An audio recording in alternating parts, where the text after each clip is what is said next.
जब अभय ने जबरदस्ती पकड़ा अंजलि का हाथ, देखिए तब कैसे अंजलि ने सिखाया अभय को सबक। वहीं दूसरी तरफ राघव ने शादी की आड़ में गिन्नी के साथ किया ऐसा गलत काम जिसे देख आपको लग सकता है बड़ा झटका। जब धर्मराज आहूजा ने फोटो की चोरी, क्या अब अंजलि जीत पाएगी? एपिसोड की शुरुआत में अंजलि रिक्शे में बैठी गौरव की बातें याद कर रही होती है, जिसमें उसने गिन्नी को बचाने के लिए कहा था। इधर राजपूत हाउस में अभय गिन्नी की मांग में सिंदूर भरता है। गिन्नी अभय से कहती है कि अब वह इस घर की बहू है और राजपूत परिवार के बड़ों का आशीर्वाद लेती है। वैभव और युवराज गिन्नी से प्रॉपर्टी ट्रांसफर करने के कागजों पर साइन करने को कहता है और वह मान जाती है। और उसी वक्त अंजलि पद्मा के साथ राजपूत हाउस पहुंचती है और गिन्नी को रोकती है। सोनल कहती है कि अंजलि एक सांप की तरह है, आ गई गिन्नी की जिंदगी डसने। कैव्य भी कहते हैं कि अब अंजलि कुछ नहीं कर पाएगी क्योंकि जो होना था वो हो चुका है। गिन्नी अंजलि को गले लगाती है। अंजलि उसकी मांग में भरे सिंदूर के बारे में पूछती है। गिन्नी बताती कि अभय ने उसकी मांग भरी है और वह आज बहुत खुश है। गौरव गिन्नी से कहता है कि उसे असली में अभय नहीं मिला, यह सब सिर्फ एक नाटक है।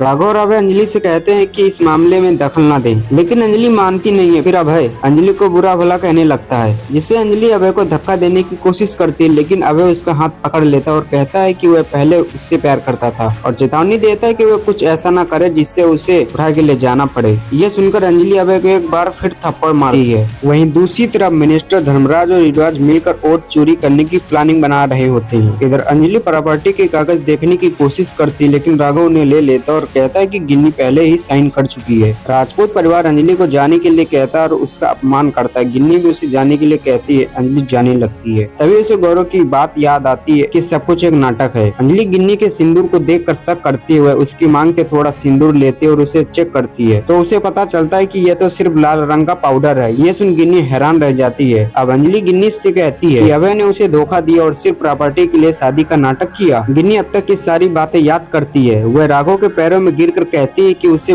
उस पर भरोसा है और पूछती है कि क्या उसकी मांग का सिंदूर असली है। राघव माफी मांगता और कहता है कि इस सौदे में वह हार गई क्योंकि उसने प्रॉपर्टी अभय के नहीं बल्कि अब मैंने अपने नाम करा ली है। अभय राघव से इस बारे में सवाल करता है कि प्रॉपर्टी तो मेरे नाम होने वाली थी। राघव कहता है कि अगर उसके सामने अंजलि थोड़ा इमोशनल हो जाए तो वह पूरी प्रॉपर्टी अंजलि के नाम भी कर सकता है, लेकिन वो यह नहीं भूल सकता कि अंजलि उनकी दुश्मन है। एपिसोड खत्म होता है। अगले एपिसोड में धर्मराज आहूजा अपनी चाल चल देता है और इलेक्शन बूथ पर युवराज को भेज देता है। युवराज वहाँ पद्मा को उकसाता और पद्मा वहाँ मौजूद सभी महिलाओं को उससे मारने के लिए भड़का देती है। सभी महिलाएं युवराज को दौड़ाने लगती हैं। देखिए आगे की कहानी अगले एपिसोड में। धन्यवाद दोस्तों।